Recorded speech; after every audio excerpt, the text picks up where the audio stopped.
All right, all right. Welcome to Birds Fly South. How's everybody doing tonight? Just trying to win a Super Bowl, man. Just trying to win a Super Bowl. Okay. One day at a time. One day at a time. I think Ruth is muted. King, are you there? Yeah, Ruth is muted. I muted myself on accident. One playoff game at a time. Yo, what's going on? It's the Birds Fly South podcast. I'm your host with the most. I'm King. With my other half, my guy, BG31. Got a special guest with us is my man, my big brother, my man that taught me so much. It is always dear to my heart. Eagle Sessions, Gail Saunders in the building. Then we also have the Tampa Bay side of there. We got Ruth The Truth, aka how you want me to say it? You did a lot. You was doing the most with the most. Ruth Yes, aka Ruth The Truth. Y'all heard what you said, and then we got the man with the wisdom. You know, you see the gray hairs on the chin. Ren, the Dex. Holla at your boy, yo. Thank you for tuning in to Birds Fly South podcast. Yes, sir. Yes, sir. We got a big playoff matchup here. It's gonna be great. We chain all day. We here, baby. What's going on? We here all day, baby. So, both of you guys, welcome to the show, guys. Go ahead and let everybody know what platform you guys are on, and let everybody know where they can find you guys at. Go ahead, Ruth. I just signed with a new network called NSPN. We focus on international sports. I live in Tampa, Florida. I cover the Buccaneers for NSPN.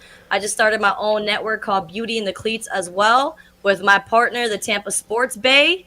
I'm doing a little bit of writing, a little podcasting, a little bit of everything. And yeah, just keep up with me. Follow me on Twitter at Ruth The Truth. And you can also find me on Instagram as well. I like to go Instagram live, just get things off my chest. It's Ruth_the_truth1, the number 1. So follow me and I'll give you a follow back. But thanks for having me. No problem. Ren Dax, as it says below, I am one of the co-hosts of the Pewtercast that has been around for 6 years. When we first started podcasting about the Buccaneers, there was 6. Now there's 72 different Buccaneers podcasts. But we've been fortunate enough, to get passes to training camp and be able to be in the scrums and ask the coaches and the players stuff. So, like I said, it's our 6th year covering it. We go 3 times a week. We go directly after the game. Hits 000. We go live on YouTube, and then we do a show sort of like this where we bring in usually a media member from the other side. And then on Friday, we just kind of wrap everything up and then, give our predictions and stuff like that. So, again, just like Ruth, thanks for inviting me. And I'm ready for some very, how should I put this, biased opinions on how the Eagles are actually going to win this game. Yes, sir. You know it. And my boy, Big Gail. Hey, what's going on? I'm Gail Saunders, co-founder of 4th and John. We've been this crazy Eagle podcast for going on 6 years. You know us as a crazy tailgate, energetic, passionate Eagle fans that love to travel. We do, we're crazy in the off season. It's a 365-day thing with us. But Gail Saunders here, ready to talk about the Eagles. Let go. Let go. All right, guys. So this matchup, it is a replay of earlier this season. Week 6? I think it was it week 6 or week 7? No idea. I think it was week 6. Week 6. It was for sure week 6. It was a Thursday night game on week 6. Yeah. Both teams are different. You guys want to talk about your injury and how that's going to affect the game today? This Sunday? Go ahead, Ruth. I actually have an updated injury report that was sent by the Bucs communications department. Shout out to them. It's pretty extensive. We have 14 different players right now for the Tampa Bay Buccaneers on the injury report. But we got some good news because we got Shaquille Barrett, who is going to be returning hopefully against the Philadelphia Eagles, as well as Levante David, which were key pieces that were missing. Giovanni Bernard also has been activated from the injury reserve list, and Jamel Dean was also seen at practice today. as well, which is good because it seems like we're maybe getting healthy at the right time. But yeah, the list goes on and on. We still got Sean Murphy Bunting on there, Bashard Perriman, who caught that outstanding pass in that overtime win against the Buffalo Bills. Jason Pierre-Paul is still also on that injury reserve list, but is limited in practice. And Keyshawn Vaughn was a full participant, which is some good news. But you guys have 12 people on your injury list right now as well, including Miles Sanders, who I know was a big blow, and Jalen Hurts is actually on there with an ankle injury and was limited in practice. So a lot of injuries going into this playoff game. It always seems to be whoever has the best chance when it comes to playoff time is whoever can be healthiest at the right time. So I'm hoping the Bucks can have some supporting cast returning, so it could be a pretty good game, 1:00 game this coming Sunday. Nice. Yeah, I know Jalen's been nursing that ankle injury for a while now. But y'all are lucky that he didn't get crushed in Washington, because it could have been a hell of a lot worse. A friend of ours is one of the guys that almost landed on him. Really? Yeah, he landed like right in his lap, and then he gave him his gloves. So, true gentleman, true athlete as well, because all those people just fell, and he, the elusiveness was definitely. Yeah, like he was in there. the pocket. It was a nice little sidestep. Yeah, I mean, he's an athlete, and then he made sure everybody was good after. Yeah, and he also wrote a statement to the NFL and to the Washington football team, and I'm hoping that he was able to get maybe those people some free tickets or something like that. But it does not surprise me, because I was at FedEx Field a couple weeks ago when the Cowboys visited Washington, and that stadium needs some work. Dan Snyder, I'm putting you on the spot. All the money in the world that you got, and you have seats in the VIP section that's peeling apart, and the place kind of smells like urine. And I don't understand how an NFL team that is pulling in that much money cannot not pay attention to how bad their stadium is getting. Even in the club levels, like it was ridiculous. They have seats that are almost peeling completely apart. So it was an embarrassment. So when I saw the issue with Jalen Hurts go down, when the whole thing fell and could have crushed him, as well as those 6 people that were on top of it did not surprise me at all. Yeah, to piggyback off what Ruth was saying about the injuries, everybody's going to be good to go except for the obvious ones. Chris Godwin, of course, the slot receiver who does a lot for the Buccaneers. A lot of the dirty work, they like to say, the national media like to say, they put him in the slot. He blocks for the run game really well. He's sort of a mismatch in that spot. You don't even try covering with a linebacker or a safety. So he always gets matched up against a nickel corner. So it's usually your third best corner, which makes it a really good matchup for him. But he's gone. Blew his knee out in the Saints game. Of course, the Antonio Brown thing, which no one wants to rehash anymore. As far as Bucs fans goes, I don't know how you guys feel about it. But we're over it. We don't care. But they went out and put up 41 against the Panthers, and I know, they're, a top 5, draft team, and they're not the Eagles. But, the offense just chugs along with Tom Brady back there. But as Ruth said, JPP, Levante David, who's been missing for a few weeks, who Devin White, the other inside linebacker next to him, seems to really struggle when Levante's not there, or at least not have as good as games as far as the filling up the stat box. Some of it has to do with him having more responsibilities in coverage, or having to cover for an aging and slower Kevin Minter athletically in the middle. But when Levante David's there, Devin White's just sort of a different player. So getting him back will be big for the Bucs. And the banged up secondary, she talked about Sean Murphy Bunting and Jamel Dean. Looks like they're going to be a go. So it might be the healthiest the Bucs have been since week 2. Even, at least overall, even with missing someone like Godwin and the jettison of Antonio Brown. I think for the Eagles, just a lot of guys that were on the COVID list. I think it's a perfect opportunity. All those guys are coming back. I think you talk about Jalen Hurts getting that extra week of rest. That ankle was an issue for a little bit, but I think Sirianni spoke to the hopefulness of the idea of Miles Sanders coming back and Jordan Howard, talking about having that full stable intact. That would be amazing for a team that loves to run the ball. you'd love to have Miles Sanders back, and Jordan Howard. That 1-2 punch has been pretty amazing. But then you have guys like Kenneth Gainwell and Boston Scott who've been tremendous. But overall, I think the team has gotten healthy at the right time. If you talk about the whole team as a roster, the 3 starters that they've missed, Brandon Brooks, Isaac Suamalo, and who else was Brandon Graham. Other than that, we have all our starters in place. The biggest difference, our tight end one now is Dallas Goedert. So he missed that last game. So hopefully they bring their end game. So yeah, man. I want to ask you guys, how did you guys feel about that whole Antonio Brown thing? And how big of an impact do you think he'll be for your team? he just said he don't want to talk about it, man. I know if you guys want to talk about it, go ahead. I'm sure Ruth seems to be very animated on all subjects, so I'll let her go first, and I'll probably just end up saying ditto. But yeah, please. Ditto. I mean, I'm kind of exhausted with the AB conversation. I did not like him coming to the Tampa Bay Buccaneers in the first place. I was completely shocked because Bruce Arians, the head coach for the Bucs, was very vocal about him not wanting Antonio Brown to be a part of this roster as he dealt with some issues while he was an assistant with the Pittsburgh Steelers. He didn't want that drama, and somehow Tom Brady was able to convince him. And I mean, it kind of seemed like maybe he had his stuff together slightly. I don't know. It kind of seems like the incident that happened last season where he got into an argument and a dispute with the homeowners association at the gate of his neighborhood after he moved out of Tom Brady's house. And that seemed like it kind of got swept under the rug, but I kind of thought that was a big deal because, I mean, he was kind of being crazy and broke a camera system. And obviously when this man doesn't get his way, he throws a complete fit like he's a child. So I was not excited about the Antonio Brown signing in Tampa.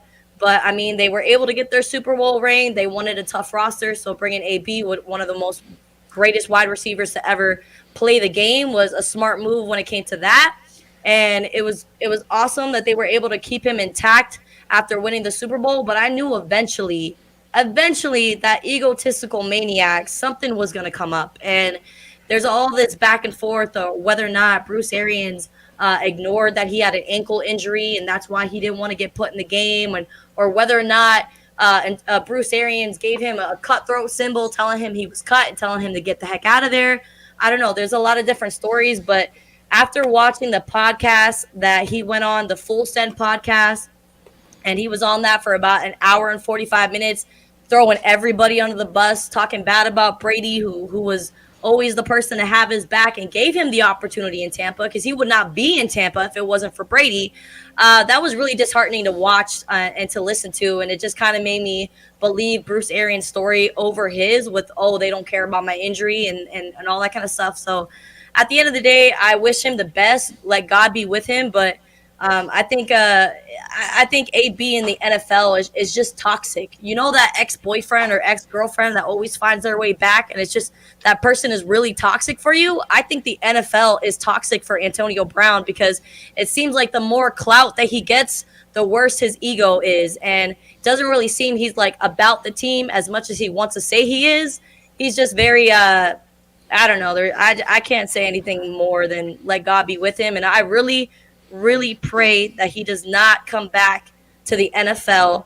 And I thought it was funny how he laughed and insulted the person that reached out to him about joining the how do you say it? The AIFA, the American Indoor Football Alliance, how he talked trash about that. But that might be the only outlet that you have if your rapping career doesn't work out. So I wish the best of luck to AB. Thank you for helping us win a championship, but it's time for you to get the heck on.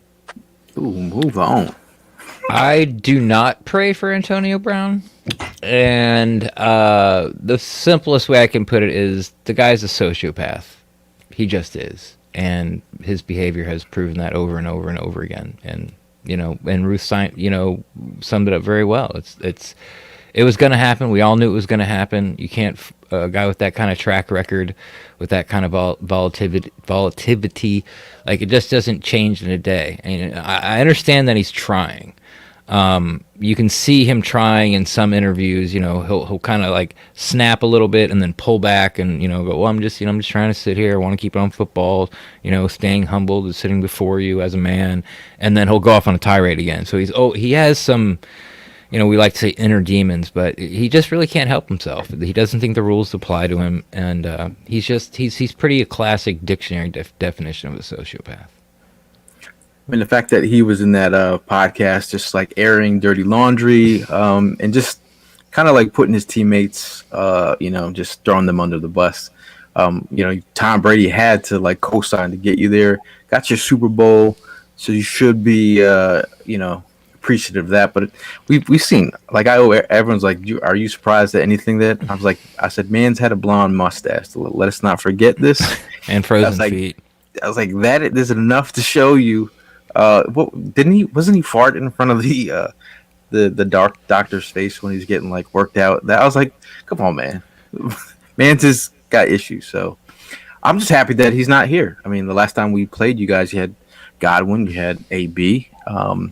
The fact that those guys aren't in the mix, I know you have other talents there, but they're not AB and Godwin. So to us, that's a godsend. Yeah, no one's AB. The Bucs are undefeated with him on the field this year. Like, they're 6-0, and Ruth nailed it. Like, AB, take everything off the side, which you can't because they did it with Terrell Owens, is a top 5 wide receiver and should be a first ballot Hall of Famer, period, end of story. I mean, top 5 wide receiver ever. Like, he's that good. His numbers are that good. Look at his numbers in Pittsburgh. Like, you don't really remember how productive he was. But he's Looney Tunes, man. He's just crazy. He can't help himself. And he's not there, and that's it. End of story. I'm also with Bruce. Like, I am exhausted about talking and worrying about this. It's been going on for 2 weeks now. What really got me was when he had the nerve to talk about Rob Gronkowski and the money that he makes. Like, oh, why am I on a prove-it contract when Rob is getting guaranteed money? How dare you even put your name in the same conversation as Rob Gronkowski? I'm sorry, that's where he completely lost me.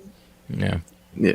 His arguments are just like that of a child. Like, everyone knows why. It's because Ron Gronkowski has had a first ballot Hall of Fame career and hasn't, not paid his chef and hasn't beat up the moving driver and hasn't threatened to beat up his GM and got kicked off the Raiders and hasn't, had a sexual assault with his massage therapist. And that's why, that's why. And he just wants to look at the production and just, end the argument at that. It's like watching MSNBC or Fox News. Like, it's like, no, you need to tell the whole story, guys. So anyway, yes, I'm sorry. He's such a rabbit hole, man. Like, I don't want to talk about him. Here I am 10 minutes later, and then and this and then this and then this. So I want to know your gentlemen's real quick after we wrap this up AB conversation. Do you think this is going to hurt his chances on being considered as a first ballot Hall of Famer in the future? I think there's potential there. There's always a beat writer or a voter who feels a certain way. I think he did put up numbers, man. He was very consistent early on in his career, but I just do think everywhere he's went, he's left a bad taste in a lot of people's mouths. I mean, T.O. had that kind of effect on some folks. He bounced around from team to team. He did make the Hall of Fame, but it's just like it might take a little time. I mean, I just think he's just going off the rails, though. Yeah. It'll take time for sure, in my opinion, because those writers in there, it's like an unwritten rule where they kind of protect the shield. And Antonio Brown's behavior, you can't put him in as a first ballot because then that's sort of like just validating his antics. So if he gets in at all, he's going to have to wait. I think there's going to be like a 10-year cap on it, honestly, if he gets in at all, because, the things... Everything he's done hasn't been off the field. We just saw what happened in wherever the hell we were playing. In New York. Like that. Like, what was that? Like, what was that? He was on the field. Like, it should have been a penalty with 12 men on the field. I thought he was a streaker. He was on the field, naked, waving, like throwing stuff in the stands while the game was going on. Like, plays were being run, and he's in the end zone. Like, it's just, it's just he just Real Looney quick Tunes. though, if you wanted to quit a job, that would be a way to quit a job. Sure. No, you put your 2 weeks in just like everybody else. He did like the half baked scene. He was like, F you, you cool, I'm out. Yeah. Yeah. And there's a big segment of there was a lot of AB supporters early on, and a lot of people backed the injury as far as like Buccaneers Twitter went. People were saying that like people were going after Bruce Arians, not a large percent, but were blaming Bruce Arians and was behind Antonio Brown, that he wanted about the ankle injury, that Antonio told me he was hurt, and Bruce said, well, then you're cut. And then, and he was trying to protect himself. But his story has changed like 4 times. And I think today he came out and said it probably wasn't, the most professional or right thing to do about what he did. Like, well, that's about the only thing you've said since you've been cut that I agree with. And it's just one of those things where you hear all these things, especially, coming from the source of Antonio Brown. You just got to wait, because he cannot keep his mouth shut.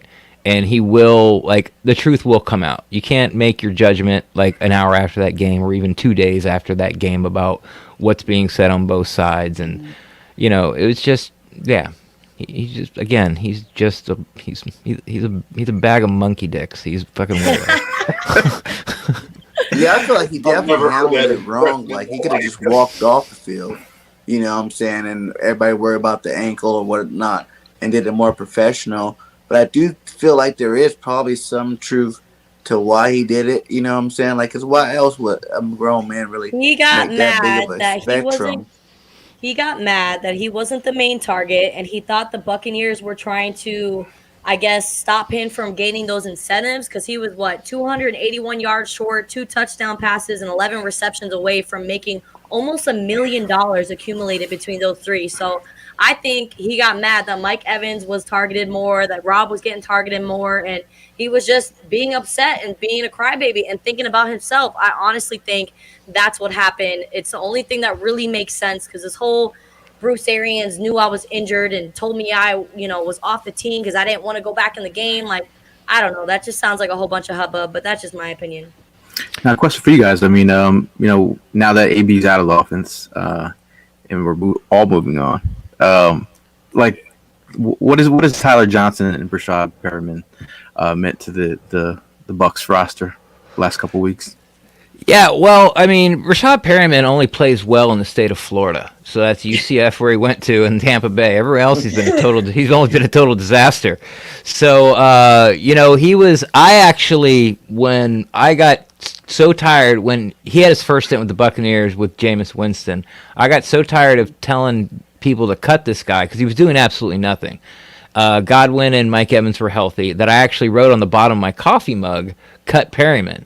So every time I drink during the podcast, it would just say "Cut Perriman" on the bottom of my coffee mug. Then Godwin and Evans went out. In the last 3 games, he went off for 300 yards and 4 touchdowns. And it's like, oh, well, what's this? But then he turned that into a contract with the Jets, and then he moved on to the Lions. And but he couldn't stick with either one. We're talking about the Jets receiving core and the Lions receiving core. And the guy couldn't even stay on the team. So he's back here, and, he's what Bruce Arians like. He's bigger, so he can take some punishment. He can do some blocking in the running game, but he's also fast. So with Tyler Johnson, high hopes coming to him out of Minnesota. I think he's the closest thing that we have to Chris Godwin as far as size, blocking ability on the inside to be able to do that slot receiver. He doesn't separate as well as Chris Godwin, and his contested catches the percentages aren't quite as high as Chris Godwin's, but he comes up with, but he is clutch. He rarely drops a ball. He did drop one on the goal line against New York, but it was one of Brady's 7-yard thrown at 200 miles an hour right at your knees in front of you thing. It would have been a great catch if he caught it. 2 years ago in the Saints playoff game, he had this spinning catch to get a first down, sort of seal the deal. You remember in Green Bay, he picked a big first down late in the fourth quarter, and then it was also that pass interference call that tugged on his undershirt that kind of sealed the game for the Bucs there. And then he kind of disappeared because AB was back. You had Godwin, you had Mike Evans, and so he just sort of disappeared. I think in this playoff run, when you're talking about Perryman, Scotty Miller, who's, everyone thought he was going to be Brady's, favorite target because he's tiny and he's white. And Perryman, Johnson, and Tyler Johnson and Scotty Miller, I think when this playoff run is done, and I think it's going to be at least 2 games, sorry guys, that Tyler Johnson, Buck fans will be excited about Tyler Johnson. I think of those 3 guys, he's going to make the most consistent and overall biggest impact in these next couple of games coming up. And to piggyback back off of that, I think Johnson really excelled in the postseason for the Buccaneers last season. So he's obviously able to play under pressure, and he came up big for us in the NFC Championship game against the Green Bay Packers. So I have high hopes for Tyler Johnson, and Scotty Miller is fast as fuck, boy. He's able to excel as well in that offense, and I'm glad that he is coming back healthy, and he looked great against the Carolina Panthers. So I really don't think the Bucs. Obviously, AB is a talent that you can't replace, but I don't think the Bucs are in trouble just yet.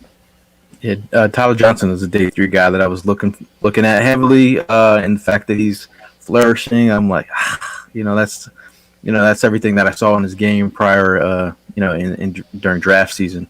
I think that dude's he's a crafty dude. So yeah.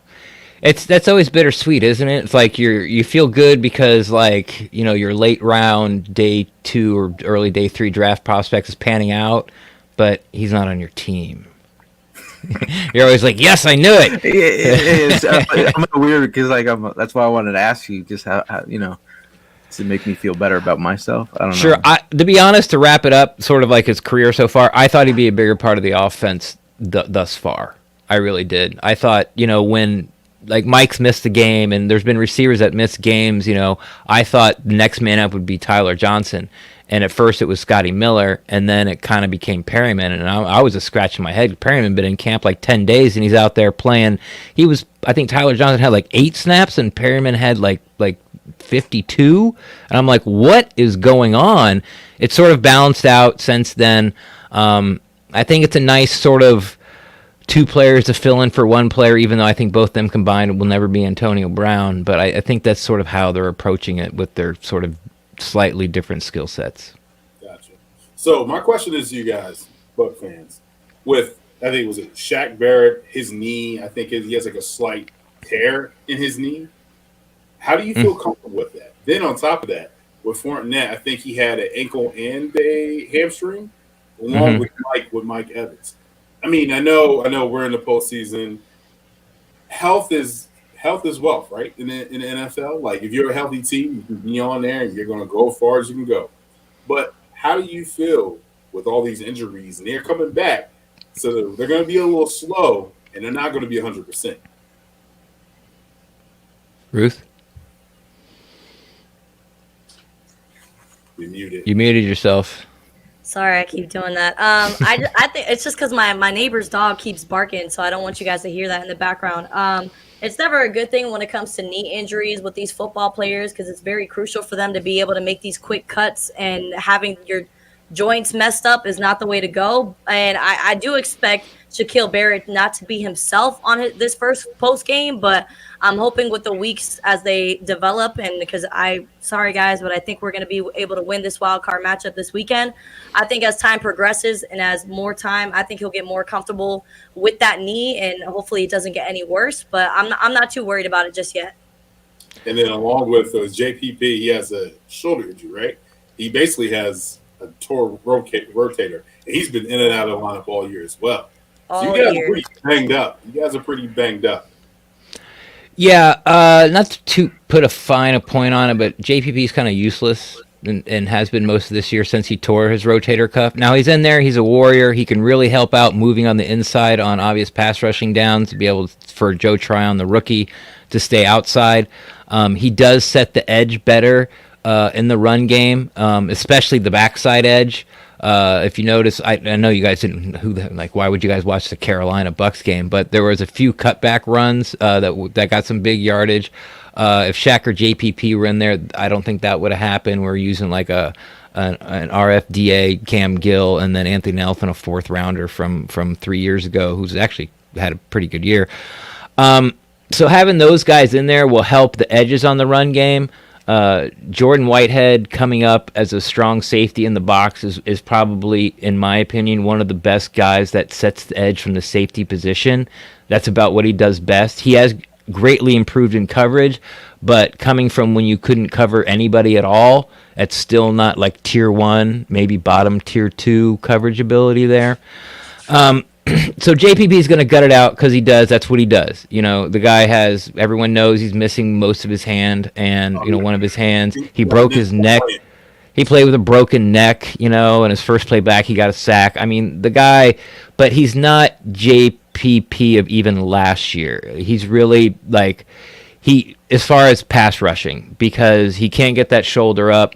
He doesn't have the power in the arm. So basically he's out there trying to rush the passer with one arm against, left tackles, which is their job, is to stop the best 32 pass rushers that were walking the face of the earth. So don't expect a big impact game. I like him there. I think his snap count will be reduced, and he might even do like a less than a 50-50 with Joe Tryon-Sharinka. I talked about the rookie, number 9.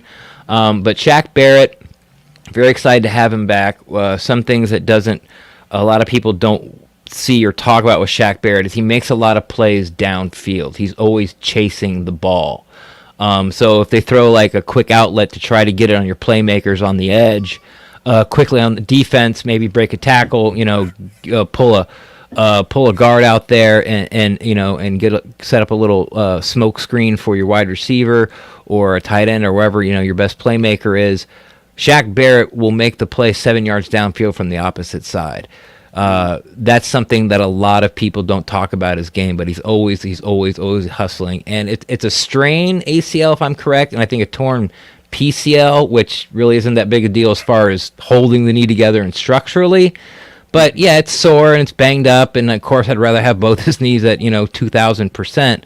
But I'd rather have him out there with what he is now and give what he can give in this game than not have him out there, because he's better than Cam Gill and Anthony Nelson combined. Yeah. I had a quick question. Vita Vea, a guy who's earned himself some money. I mean, the 40 mil plus 40 something guaranteed. Mm-hmm. The thing I think there's a tooth out there in FedEx Field too, besides ripped seats. He left it out there. He said really? Yeah, he said there was a comment. He's like, like someday it'll pop up. Somebody will get tackled and look down and be like, "Oh, look, here's a tooth." Like it's just laying out there somewhere. It's probably at the bottom of somebody's cleet by now. Yeah. Anyway, sorry to interrupt. No, Jason Kelsey, for us is all world. Like he's multi-talented center. Like he's, but his arch nemesis could be, the bigger bodied nose tackles such as Vita Vea. So I feel like, do you think, how do the Eagles slow down Vea? Like, Is that even possible? Yeah. I'll go ahead and take this one first, Ruth, you don't mind. Go ahead. It's what a lot of teams did to the Bucs early in the season. Like the Bucs' run defense was so good it had the reputation of being so good. Teams wouldn't even run against them. So again, they'd get the ball out quickly to the perimeter, lots of slants, digs across the middle, quick outs, 7 5-yard routes. So even if Vita Vea beats his man, or anybody for that matter, beats their man cleanly, the ball's still coming out before the guy can get there. Pass rushing wise, he's like a human forklift. He'll just get underneath your shoulder pads and pick you up and lay you right in the quarterback's lap. So Hurts is going to have to be able to slide back and forth, be looking for it, and not be afraid to run the ball. Vita Vea is, yes, for a big, huge, ginormous, fat nose guard, he can get some sacks for you. But really what it is eating up the double teams on the inside so the guard can't get to the second level, letting Levante David and Devin White run free to make the tackle in the run game. I saw his rookie year, Vita Vea, it was Tennessee, and he stood up the center, and he, with his free arm, he grabbed the guard and pulled him in, and then Derrick Henry came running by him, and he opened up his arm and grabbed him and sort of squeeze all three of them together, and they just sort of like, yeah, I know, it's freaking crazy. And he didn't knock him. They just blew the whistle dead because no one was going anywhere. Now, there's only been about 7 guys that have put up 50 reps at the combine of 225. Vita Vea is one of them. He actually didn't get the most his year because Quentin Nelson, the all-world guard for the Colts, was there. Quentin Nelson put up 57. Vita Vea put up 56, and I think the record's 59. So the guy, he still doesn't understand how strong he is. Like, he is superhero freakishly strong. And he's pretty athletic, too. He just has some trouble taking off his jersey. I really think we're going to match up well because our offensive line is nasty, too. We got a lot of guys. How do you think the matchup changes this time around now that we run the ball and we're a different team? We're not the same team. We didn't really run the ball against you guys the first time around. We got some different players back there. In terms of Jalen's more developed now. And then I think Landon Dickerson, I've seen someone put it in the chat, he's going to be playing as well. He's doing pretty good at that left guard spot. And him and Mailata became a nice little tandem on that left side of the field. So do you think that will affect the game at all? Lane Johnson. I think it's a pretty good. I think it's a really good matchup. But I think what we saw a lot in Week 6 is Jalen escaping the pocket and rolling out, and that's when he was hurting us the most. So I really think that Jalen's probably going to go with the same kind of format that he did in Week 6 because it was a pretty good matchup between these two, the defensive line as well as their O-line. So I'm expecting to see the same type of chemistry going into this week. I'm not going to make a prediction because it's strength against strength. Sue's having his best year in like 3 years. Will Golston's very unrated at the other 3-tech/5 tech spot. Joe Tryon-Sharinka, I think he's playing extremely well for the amount of snaps that he's getting, the rookie. Of course, Shaq Barrett's coming back. You got JPP. I don't expect much out of him.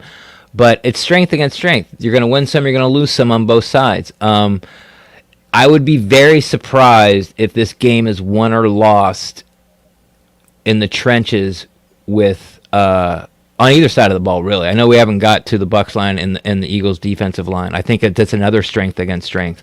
So I'm not saying that I don't think Philly's going to be able to run the ball or they're not going to run the ball or, that you can't run the ball because I have been saying on the podcast for 6 weeks now, if you dedicate yourself to the run, you can run on this Buccaneers defense.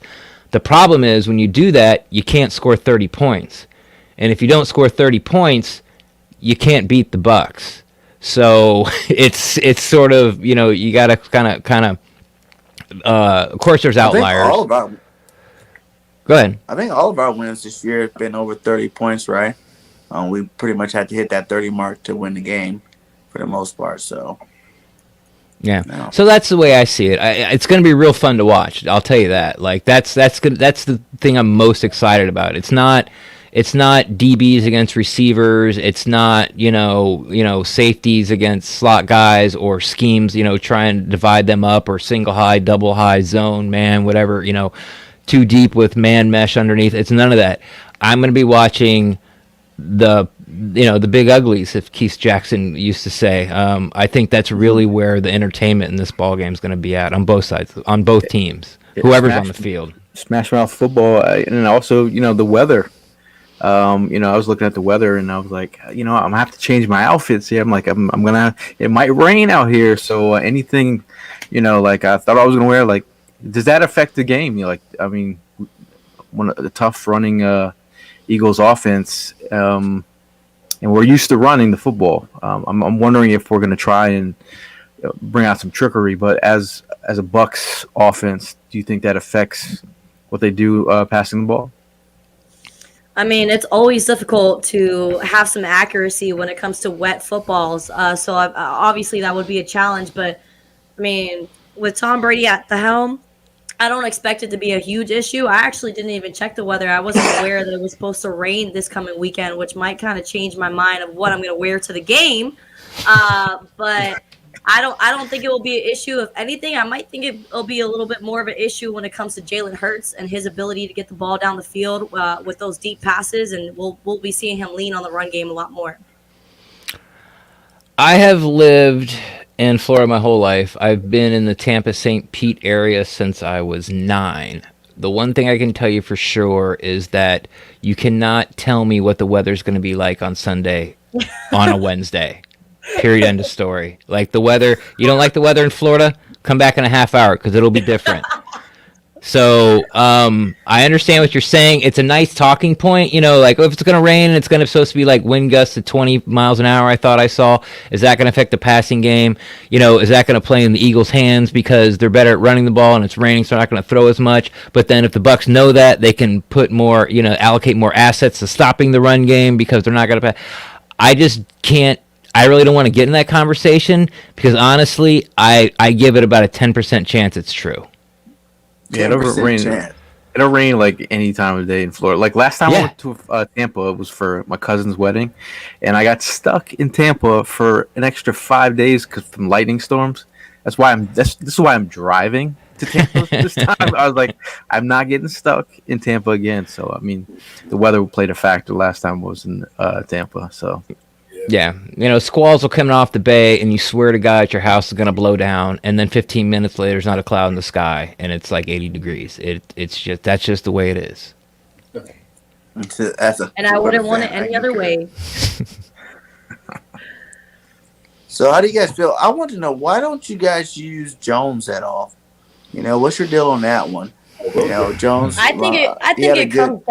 I think it comes down to trust when it comes to Ronald Jones, because he's been put in some predicaments where we wanted him to excel, and he's been a disappointment. And we've seen some frustration from Tom Brady, even speaking of Ronald Jones. So I think he still has a lot of work when it comes to developing his game and just being on top of the offense. And I think with more time, I think Ronald Jones will be that second down back that we really need. But until he proves himself, I'm not mad at Bruce Arians when he sits him down. Yeah, she's right with the trust issue. And to sort of expand on that is he can't pass block. They've been trying to get this guy to pass block for 3 years. And if you can't pass pro, especially with Tom Brady, your quarterback, you're not going to be in there. That's why Giovanni Bernard was such a great pickup. And then and then Leonard Fournette became a much better pass protector. So then he got played exclusively because he could actually catch the ball in the backfield, something that Ronald Jones struggles with as well. So when Fournette went down, they had to go find a guy who could pass protect and catch the ball. And they went and got 87-year-old Le'Veon Bell, who takes the ball and falls forward for 2 yards. But you know what? He's not going to let Tom Brady get sacked. Now, this is an Eagles podcast, so I think I can say this and probably get away with it. Ronald Jones is dumb. That's it. He just is. I have numerous things I can point to. I don't want to get into them all. The guy just doesn't have it mentally upstairs to be a 3-down back in the NFL. I mean, being that third down back, the ability to block is imperative. So I feel like if a guy like Brady, who makes his money in the pocket, if you can't live to his standard, then you're not going to be on the field. So I feel like. If you're going to get Brady hurt, you ain't playing. I don't care if you're a guard, center. I don't care if you're the popcorn vendor. They ain't letting you in the stadium. If you can't keep Tom Brady safe and upright, like, you're not. I'm shocked he's kind of still on the team. Actually, no, I'm not. They have high hopes for him. He's learning. He's trying to do his best. He's not going to do it because he's dumb. One thing I noticed that I was interested that Fournette was like with the 5th leading receiver out of the Bucs offense in yards. Yeah, I mean, there was a game this season.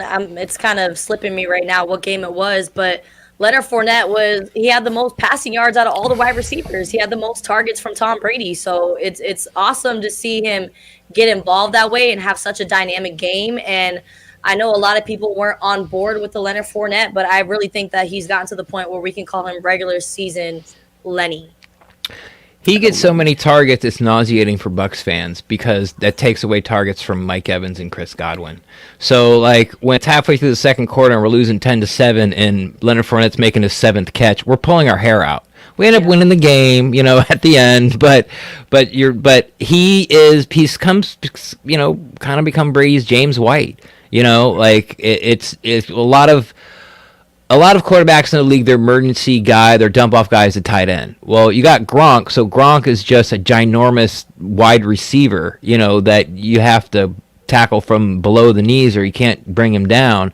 So he's out running the seam and running 15-yard posts and things like that. So the safety net has always been the running back for Tom Brady. And when Leonard Fournette, of course, picked up his pass pro and started catching the ball back as he did his last year at Jacksonville, where he had like 70 catches, he just became the third down guy, and there was no room for Ronald Jones. And I kind of expect that to pick up. So, you know, at the start of the game, if Leonard Fournette has 7 touches the first 14 plays, do not be shocked, because that's just the way it goes when he's in the game. Yeah, last time he picked us apart playing catch with Tom Brady, you know, 5 yards down the field, you know, one-on-one with Singleton, and he just kept winning that matchup over and over and over again. Yeah, OJ Howard was he? No, it was OJ Howard. Yeah. Huh? Like, OJ Howard. Yeah, OJ Howard killed him.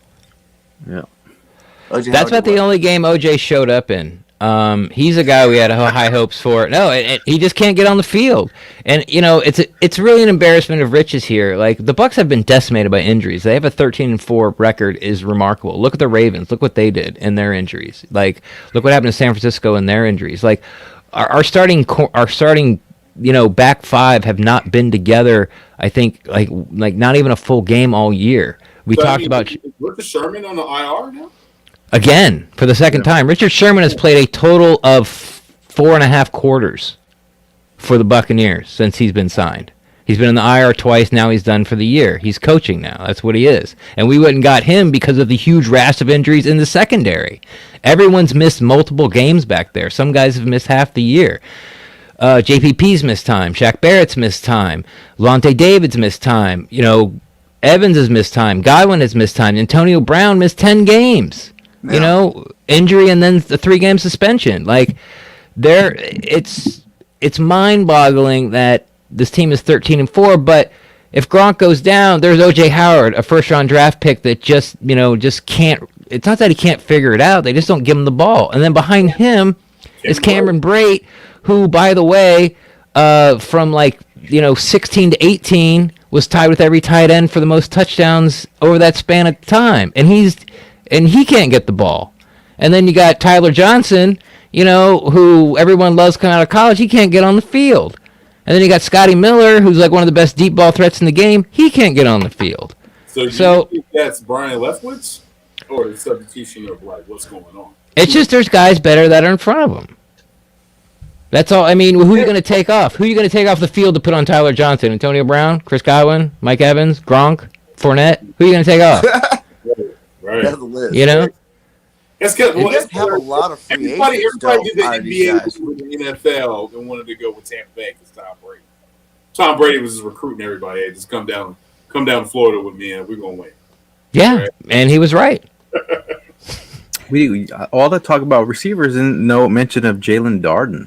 Yeah. So, He can't even get a helmet most weeks. Yeah. Jalen Darden has been a little bit of a disappointment for me. I think his punt returning ability has subsided ever since the beginning of the season, and he's had difficulty staying on the field as well. So that is somebody who I've been keeping an eye on, and I hope he keeps improving his game as the postseason goes on.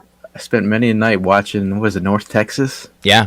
I was like, why am I watching this stuff right now? But I was like, you got to know these guys, and I felt like another late round guy that they're, trying to figure out, He'll find a role coming, years to come. I know you didn't watch the game, but maybe you saw the highlight of Scotty Miller's end around that went for 50 yards for a touchdown late in the game. Well, the guy number 70 who was down the field throwing the block at the 5-yard line was our 3rd-round pick out of Notre Dame, who's grooming to be center behind Ryan Jensen, who's a free agent this year. So, he's had a helmet every week, but he gets special team snaps and jumbo packages and whatever the hell they had out there. I think it was 13 that they had out there for that play. So Darden. Our 2nd-round pick, Kyle Trask, he hasn't even been activated for a game yet, quarterback out of Florida. Our late-round guys, which day 4 was Darden. He was 4th round, day 3. And then we got some special teams guys like Grant Stewart, Mr. Irrelevant, and some thumper who, if it was 1985, KJ Britt would have been drafted day 1, day 2. He's like a big a 255 linebacker that's going to put you in the dirt. But you know what he can't do? He can't cover yet. So these are the guys that they're developing and hoping down the road that will get it. Again, I'm not bragging. It's really freaking hard to make this team, let alone get on the field. It's just hard. Like, these are household names almost every single position up and down the roster. Now, I have a quick question about the offensive line. I know, like, guys like Ryan Jensen, Ali Marpet, and Tristan Wirfs get a lot of love, but did Donovan get snubbed? Go ahead, Ruth. Sorry, I was trying to find the unmute button. Donovan Smith, he has been, I think he's excelled throughout the season. I know last season, during the first couple weeks, everybody was talking about Donovan Smith and how he wasn't able to protect Brady, but I feel like he's upgraded his game a lot more this season, and there hasn't been any complaints. So I'm happy with Donovan Smith's development on that offensive line. Yeah, he was Tampa Bay's favorite whipping boy for a long time. You know, he didn't play to the echo of the whistle, let alone, you know, he thought he would hear the whistle before it actually would go, so he kind of stopped early on a lot of plays. You know, he needed to, like, somebody needed to surgically implant a camera in his butt and have the feed to his eye so he could see where the quarterback was, because it was just sort of frustrating. He'd have lazy feet and get beat outside and things like that. And and all the coaches, even though he had a few sort of like assistant line coaches, the offensive line coach he had, you know, through most of Jameis's years was a guy named George Warhop. And he kept saying that he can be a top 2-3 tackle in the league. And we're all going, like, prove it. Like, this is year 3. Like prove it. Warhop gets ejected. Bruce Arians comes in. They bring in, oh, God, I can't remember, so I'm sorry. No, Eagles fans don't care anyway who the freaking offensive line coach for the Bucs is. But everyone across the offensive line all their arrows have trended up since they've been here, and nothing has trended up faster or straighter than Donovan Smith. Did he get snubbed for the Pro Bowl at the left tackle? There's an argument for that. But I always believe on the offensive line, it's really hard to break in, but once you're in even when your play starts to decline. So, like, Ali Marpet finally made it as a guard. Ali Marpet's going to have a couple more good years where he deserves to be there, but then he'll be a household name, and there'll be, like, 1 or 2 years where he really doesn't deserve to be here, but he'll stay on because no one knows who the up-and-coming guard is. Donovan Smith has just started playing at a Pro Bowl level this year, the end of last year during the playoffs.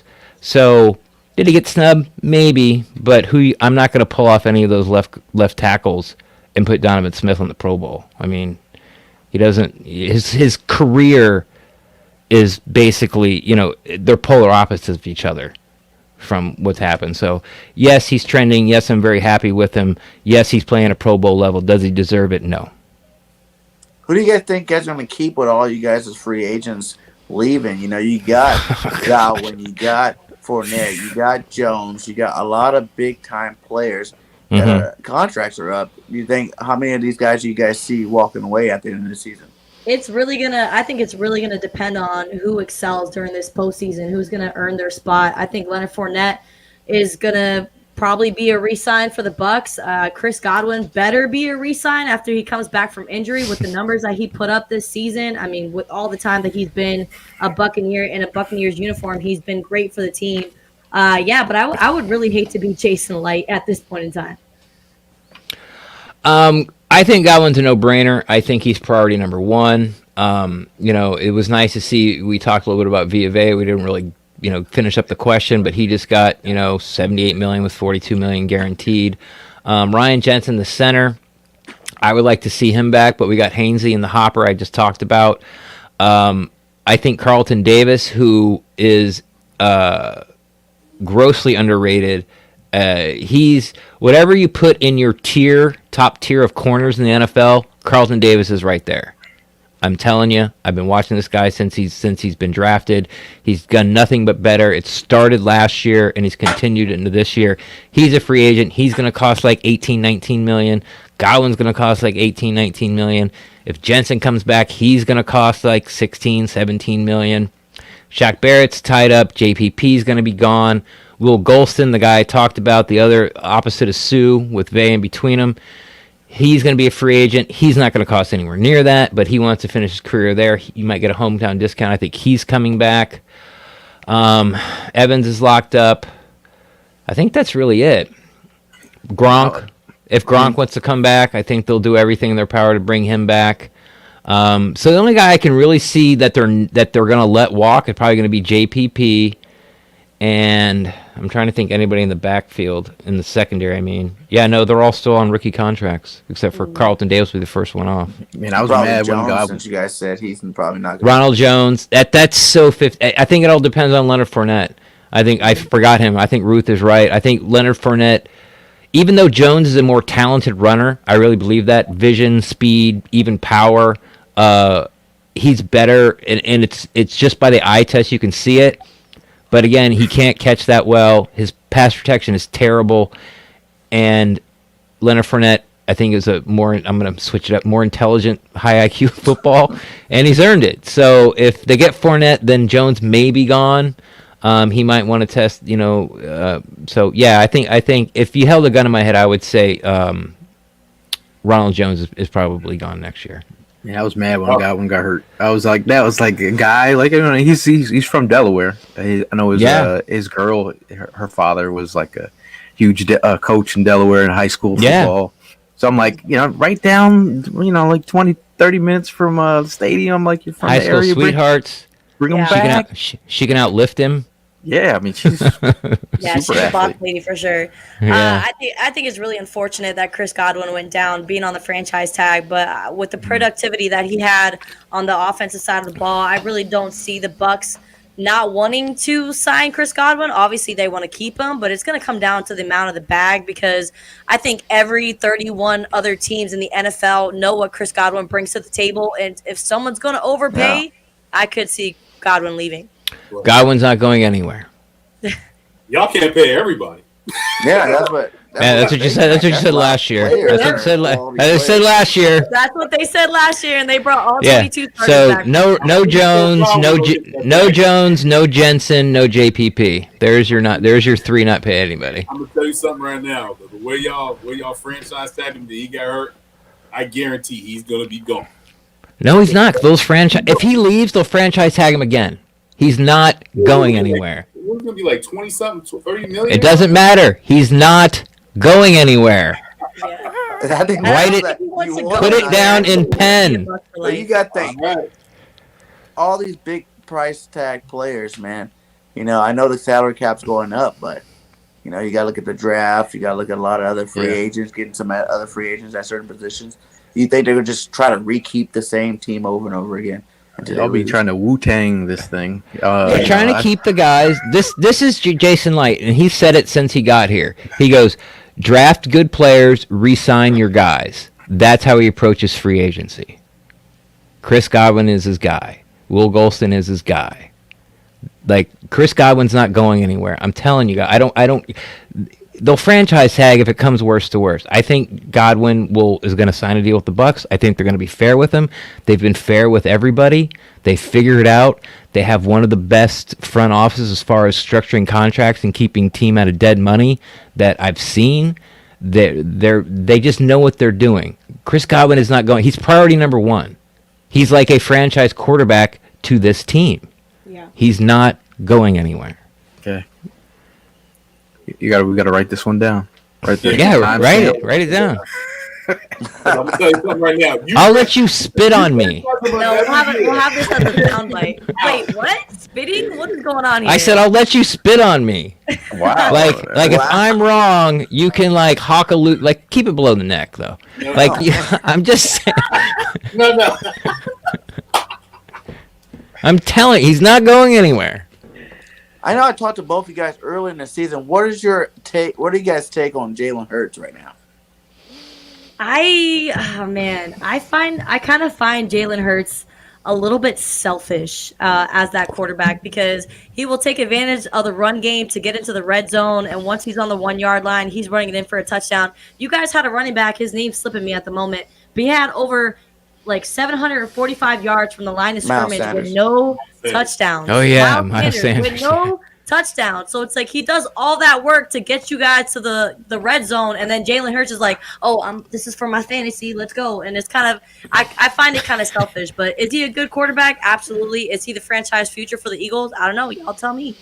It's funny because Sanders and Hurts, they became the first teammates in NFL history to average 5.5 yards per carry on at least 135 carries in the same season. I mean, people like fantasy guys have like talked about that whole you're stealing the touchdowns, Right. or you're affecting his growth. But I mean, the way that Jalen Hurts is built, like we all know, he put up 1,300 yards rushing. Like that's part of his game. So it's like for a lot of people, like to remove that from his game, that's part of his game. So it is what it is. You know, I would love to see a touchdown from Miles Sanders because that's a sad stat. Yeah, give the man the block, the rock. To piggyback off you, man, I would love to see Miles because last week against the Cowboys? Like, wasn't it Jason Huntley and Boston Scott like got touchdowns? And Boston Scott's been getting mad touchdowns ever since Miles went out. So I would please, guys, if Eagles, I know y'all watching this, give Miles the ball in the red zone, please. I need my man to get a touchdown, please. Yeah, I think he needs to get it, but he just gotta, he came close a lot of times. Just, I don't think it's a selfish thing with Jalen. I just think it's the smartest play to get the touchdown out of the way. Like you're on the 1 yard line, you want a quarterback sneaking when you got a quarterback, that's that strong and I can move it in there. I don't think it's more of a thing like he's like, I need this touchdown. Because we've seen a lot of times in the red zone where you see a guy like Kenny Gainwell not even get the ball most of the whole game, but he'll come in and get that touchdown. Just because it's his number that being called. I mean, the funny thing is Jalen's got 10 rushing TDs. Yeah, Howard's got 3. Boston Scott has 7, and then Kenneth Gainwell has 5. So everybody's eating. Yeah, I don't watch enough Eagles football. I mean, to speak intelligently on hers. I liked him in college. I think he's a first class dude. I think he's got the right temperament. Again, it kind of comes down to, does he have the arm talent to be able to be a franchise guy and take a team to a Super Bowl? Because it's really hard to win a Super Bowl without a tier 1 quarterback. I mean, it's been done. Like Ravens did it with Dilfer I had another one. Anyway, there's been a few, but exactly. So look at him. It's like Roethlisberger, it's Manning, it's Brady, it's Russell Wilson. It's like you have to have that tier 1 guy. You don't have to, but it makes it a lot easier to get there. So I mean, you guys would know better than me. That was the only thing that I think he has everything that he needs to be able to lead a franchise for many years. To be kind of that guy that's there for 15, 20 years. I just don't know if he has sort of like if he has the arm talent, and most of that stems back to the Alabama game where they couldn't run the ball against Georgia, so they put in Tua, and because Hurts couldn't throw it as well. So, I mean, I really don't know. But that's all. That's what I got for you. Well, as an Eagle fan and watching them for the past past month in December, we're undefeated in December. He has progressed and he has gotten way better throwing the ball. Good. And scanning the field. Beginning of the season, he only could scan one half of the field. Right. Now I see him reading through his progressions, and on top of that, I think the Eagles are probably offensive line is probably top 3 when it comes to passing. One of the best block passing. You know how hard that is. Yeah. And then also, you think about it, we were doing the zone. We were doing the zone reads, and we were doing the RPOs and stuff like that. It was basically what was going on was it was either where he wouldn't get rid. He would try to keep the ball and run with it, or we had too many. We had a legal man down the field, even if that. Let's not even count that. Let's count his numbers. How many touchdowns have been brought back this past year? He should be up in probably what would you say, Gail? 20, 27, 30? He's probably had about 5 or 6 touchdowns called back. Like 6 or 7 easily called back. So he should have way more touchdowns than he has now. The Niner game, we had 2 called back. I don't know if you guys remember that. Like it's crazy. I know we got Ruth. We got another show to get to, but I why don't you, before you get out of here, go ahead and drop our your score prediction, and we'll let you All get right. out of here, get to your show. Yeah, thank you so much. I appreciate you guys having me on. Eagles Nation, good luck this weekend. It'll be a pretty good game. My score prediction, I think Tom Brady's going to throw for 3 touchdowns. Leonard Fournette's going to get a Russian TD. So I would say it's going to be like 31-24 at the end of the game. Bucks win. Okay. All right. Well, we'll see how that works out. We'll definitely see how that works out. That's for sure. Well, yeah, go ahead and let everybody know where they can find you out, where you get out of here. Hey, shout out to the 31 in here. Make sure you like and comment and subscribe to all these guys' platforms. Yeah, follow me on Twitter, Ruth The Truth with 3 H's at the end. Don't forget the triple H. For Instagram, it's Ruth_the_truth with the number 1. And I'll give you guys a follow back, and make sure to subscribe to the NSPN YouTube channel as well, and stay locked into all Buck sports. All right. Thanks so much, guys. Have a great night. Have a good night. Hold it down for me. You got it.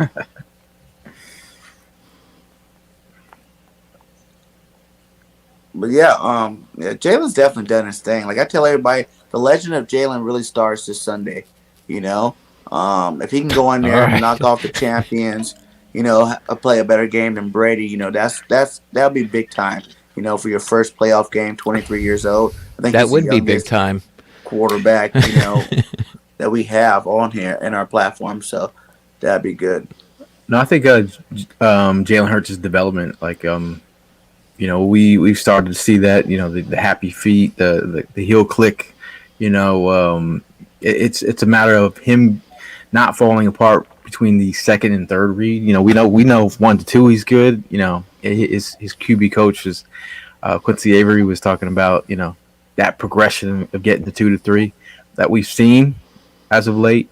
And I just think you know, right now he has the belief of his team. He's been a great leader in the locker room. You know, the wideouts, everybody, you know, he's developed a really great relationship with you know, Quez Watkins, guys on the back end that have excelled. Like you said, you've seen that off-field relationship develop on the field this year, with Quez going for over 600 yards this year when he was pretty much an afterthought. So I think Jalen Hurts as a leader and you know, a field journal. This is it, man. This is put up or shut up. This is I really feel like it's a litmus test for this team as a whole. But as for Jalen as a leader of this football team, this is a perfect opportunity to show that you belong in the conversation here. Most definitely. Yeah. And thank God that JJ Thega is not playing this weekend. Yeah, I'm so happy JJ's not playing. You know, but I like JJ as what he does best. You know, he run blocks, and he does a good job at run blocking. You know, I don't think you should hold up a roster spot when you're a receiver to be a run blocker. But at the same time, if you're in there, you're doing good. You know, we are the number 1 rushing run team in the league, so that obviously accounts for something. You know, got him out there doing his job. So he's not playing this week. We don't have to worry about that. Go ahead and guys, give 3, you know, 3 keys to victory, and then we can get some score petition and get everybody out of here. You want me to go first? Yeah, go ahead. Okay. Keys to victory for the Buccaneers. This is the way you know if it's going to be a close game or a blowout. Watch Tom Brady's first 5 passes. I don't know why it's this way, but it's been this way ever since he's been in Tampa. If he's 5 for 5 for like 65 yards or more, it's going to be an ugly, ugly day for the other team. If he's like 3 for 5 or 2 for 5 and they only picked up 1 first down and like he short hopped 1 and he got pressure on him early, you got a real serious chance of winning the game or at least being in it until the fourth quarter. Keys to victory for the Eagles. I mean, you know, run the ball, of course, no turnovers, that type of deal. Don't shoot yourself in the foot. That can be said for both sides. I think for their offense to be able to keep up with the Buccaneers offense, especially if Brady starts out hot, is they're going to have to take their shots, and when they take their shots, they're going to have to convert. My best, if I was advising the Eagles coaching staff, I would say put your fastest guy that you can get in the middle of the field, and get him one-on-one with Devin White, and just keep throwing that and keep throwing at Devin White, because he's really not good in coverage. He goes up and down. Like, he can have, last year in the playoffs, he went from being one of the worst linebackers in coverage to one of the best, and then the season started and he was one of the worst, and he stayed consistent. So who knows what happens, but that's what I would do. I would sort of take my shots down the middle of the field, trying to expose Devin White in coverage. As far as the Bucks, it's mostly defensively. I don't care if the Eagles rush for 200 yards, as long as they don't put it in the end zone, and it's all about time management. So if you can keep the Buccaneers offense off the field by running the ball, I think that's way more important than how many yards you overall gain, or really how many points you score. So I know Philly's going to play a lot of zone. That's what they do. They play too high. That's what they do. They make you earn it, make you go down the field 7 yards at a time. The problem is you're facing TomBrady, who will just he eats zone defenses for breakfast, like, even before breakfast. He puts them in his protein shake. It's going to be real tough struggling for the Eagles defense if they can't get home with their front four. If they get home with their front four and make Brady uncomfortable, especially up the middle, I think it's going to be a really good game. If they can't, I don't think it's going to be a good game for Eagles fans. And the reason I laughed when Ruth gave her score, because that was my score. I think it's going to be 31-24, with the Eagles getting a late touchdown to make the game look closer than it actually is. All right. Yeah. Who wants to go next? I'll go next. Number one for the Eagles, move TomBrady off the spot. Hit him. Make him uncomfortable. After that, we got to run the ball. You're going to have to run the ball. That's just our bread and butter. Let's stick with it. We've been doing so much right now with running the ball, and that's Jalen's best friend, the running backs. No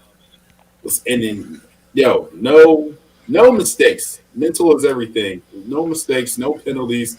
Derek Barnett, I'm talking to you, please.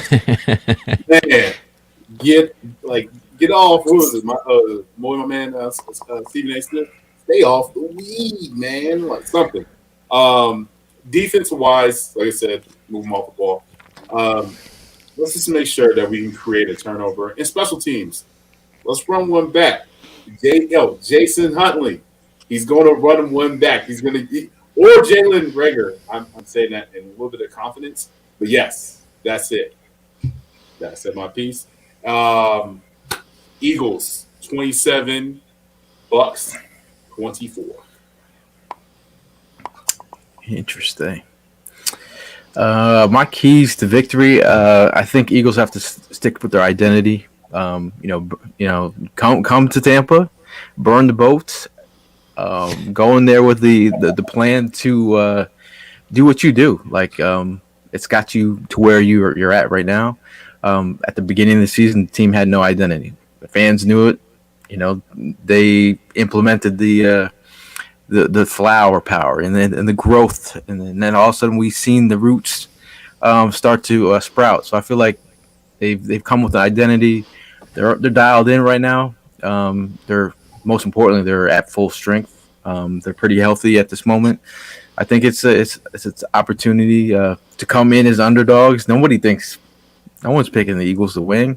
That's exactly where we want them to be, because we know they flourish. They've beaten TomBrady in the past, and they know when you hit TomBrady early, this has been a recipe for his Super Bowl L's, or when he's gotten hit early.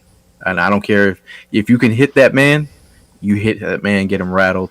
I think overall, what else? I mean, you're going to have to keep TomBrady off the field, keep this offense off the field. That's the only way for me. You got to win the time of possession. I'm going to go 27-20 Eagles. Nice. And you got to piggyback on both of you guys, man. I think the Eagles need to go in there fast, start it fast. We haven't really started our games off very fast, and I think we need to change that this game. go attack early. Make them adjust to us as opposed to waiting to halftime to make these key adjustments. We've been kind of doing that all year long, and I think this is the game you guys need to show. Everybody needs to step up and start doing the things that we know they can do. From the beginning of the game to the end of the game. There's a lot of guys that can really, change the narrative on their whole, season. Guys like Quez Watkins, Rager, Jalen Hurts still, Nick Sirianni, all these guys have prime, time for them to adjust and make a show and make a case of why they belong to be on this team and how they can be superstars coming into this league for years to come. I think it's time for Jalen to take that reign, take that next step up, show everybody that he is that leader and he will take us far in this playoff. I don't see the Eagles losing this game. I actually see us winning 35-21. I think, it might be a close game all the way up to about the third quarter. And I think that running attack, that number one running attack is what's going to really separate us, and get that little double-digit win there because I think once we pound the ball the first three quarters, once that third and fourth quarter come around, the boys will be tired. And we can tire out anybody. We've already went against the best run stuff in defense in the league and the top. I think the other team was like third in the league. So I don't really see anybody in this playoffs really being able to stop that as long as we can stay consistent with it. So I see the Eagles going out there. They can keep the turnovers down, start fast, and, put some points on the board, keep Tom Brady off the field. We should be all right.